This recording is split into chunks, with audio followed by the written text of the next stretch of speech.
बिस्मिल्लाहिर्रहमानिर्रहीम, अस्सलाम वालेकुम। मेरा नाम डॉक्टर अहमद एजाज है और मैं सिमली ओमी क्लिनिक से बड़ाबाद पाकिस्तान से आपसे मुखातब हूँ।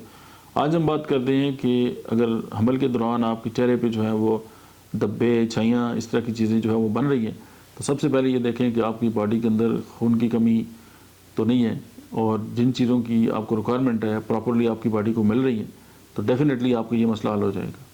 अगर आप होम्योपैथी की हेल्प लेना चाहते हैं तो फिर होम्योपैथी की मेडिसिन जो है वो 30 में सीपिया और 30 में ही जो है वो सल्फ़र जो है वो आप इसको अल्टरनेट करके एक एक इसकी डोज जो है वो सुबह शाम ले सकते हैं। सल्फ़र को रात को कभी ना लें, सुबह ही लें। सीपिया रात में ले लें और चंद दिन आप इस्तेमाल करें, आपको बेहतरी की तरफ आप आना स्टार्ट हो जाएंगे। लेकिन कोई भी दवा इस्तेमाल करने से पहले यही है कि आप ये देख लें कि आपकी बॉडी में अगर किसी भी जो है इलेक्ट्रोलाइट उसकी कमी है, आयरन की कमी है, खून की कमी है, तो उसके साथ अगर चेहरे पर दाग है तो जब तक वो कमी दूर नहीं होगी दुनिया की कोई दवाई इसको ट्रीट नहीं कर सकती। तो जो डेफिशिएंसीज़ हैं उनको कंसिडर करना बहुत ज़रूरी है। Thank you very much.